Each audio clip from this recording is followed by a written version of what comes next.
Salut à tous, les passionnés de foot, les culés, les colchoneros et tous ceux qui suivent la Ligue des Champions avec le cœur qui bat fort. Aujourd'hui, on plonge dans une polémique qui agite les coulisses du football européen à quelques heures seulement d'un match décisif. Symbole du point d'exclamation caractère gras hier, l'herbe du Metropolitano a été jugée trop haute, l'UEFA a dû la tondre après l'entraînement du Barça, et elle sera recoupée aujourd'hui pour atteindre précisément 26 mm, alors que la limite maximale est de 30 mm. Un détail qui peut paraître anodin pour certains, mais qui prend des proportions énormes avant le quart de finale retour de Ligue des Champions entre l'Atlético Madrid et le FC Barcelone. On va tout décortiquer en détail, le contexte, les plaintes de Hansi Flick, la réaction de l'UEFA, ce que ça change pour le jeu, les précédents au Metropolitano, et surtout les enjeux psychologiques et tactiques derrière cette histoire d'herbe. Accrochez-vous, ça va être long, cash, informatif et sans langue de bois. On est le 14 avril 2026.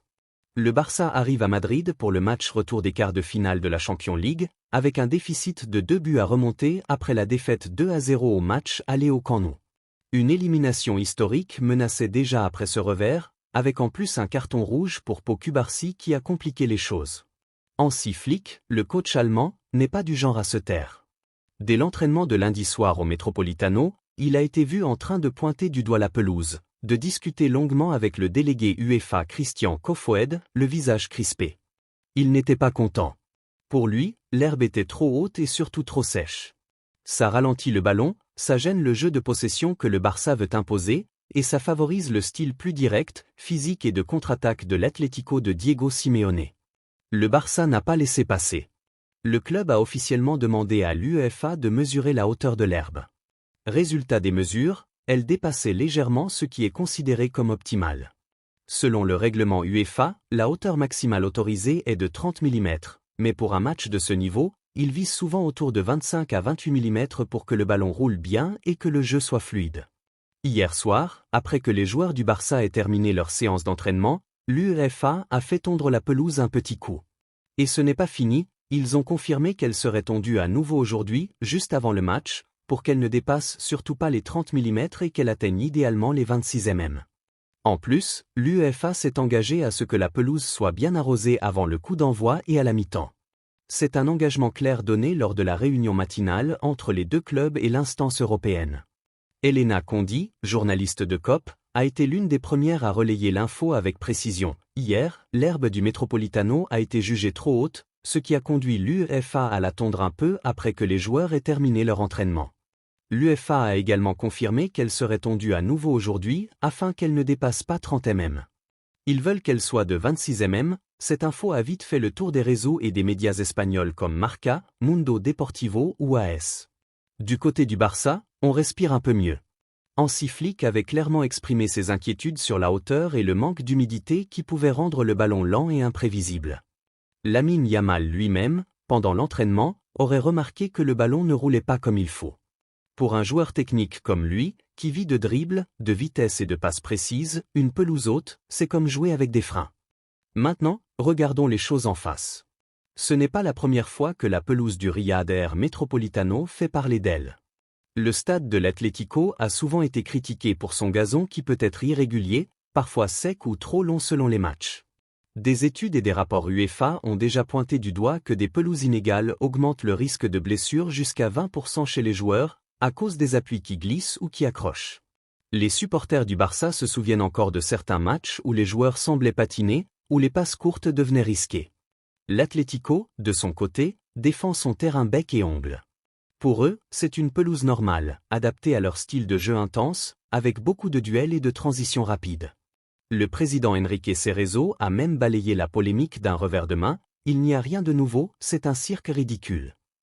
Pour les colchoneros, cette plainte du Barça n'est rien d'autre qu'une tentative de pression psychologique sur l'UEFA et sur l'arbitre, Clément Turpin, qui dirigera le match. Mais est-ce vraiment du cinéma? Allons plus loin dans les détails.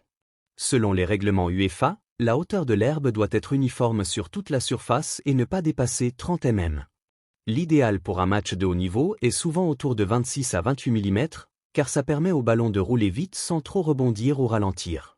Une herbe trop haute freine les passes rases, avantage les équipes qui jouent long et physique, et peut fatiguer plus vite les milieux techniques comme Pedri, Frenkie de Jong ou Gavi.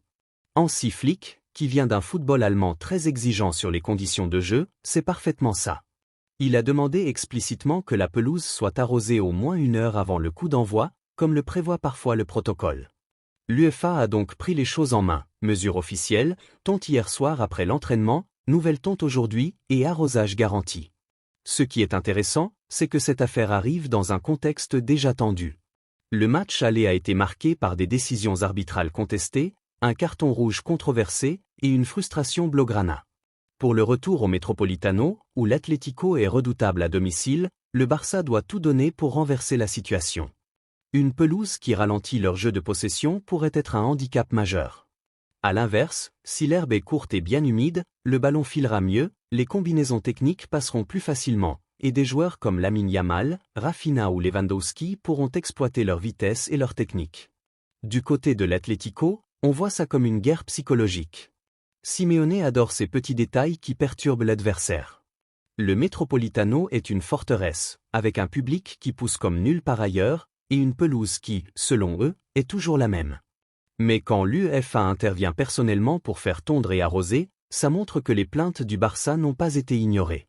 C'est rare qu'une instance comme l'UEFA s'engage aussi clairement sur un détail de terrain juste avant un quart de finale. Au final, cette histoire d'herbe n'est pas juste une anecdote. Elle révèle les tensions entre deux philosophies de jeu, le Barça qui veut contrôler avec le ballon au sol, rapide et précis, et l'Atlético qui mise sur l'intensité, les duels et les espaces. Elle montre aussi comment un petit millimètre peut devenir un sujet de débat national en Espagne. Est-ce que la pelouse était vraiment trop haute? Est-ce que le Barça exagère pour mettre la pression? Ou est-ce que l'Atlético joue parfois avec les limites du règlement pour avantager son style? Les mesures officielles disent 26 mm aujourd'hui, donc dans les clous. Mais le mal est fait, les esprits sont chauffés, les réseaux sociaux explosent, et les deux équipes arrivent dans un climat électrique. Ce soir, quand le ballon roulera au Metropolitano, on verra si cette pelouse à 26 mm change quelque chose. Le Barça aura-t-il plus de facilité à poser son jeu? L'Atlético pourra-t-il quand même imposer son rythme physique? Et l'arbitre Clément Turpin, déjà sous pression après le match aller, saura-t-il gérer tout ça sans que la pelouse devienne une excuse? Et vous, qu'est-ce que vous en pensez?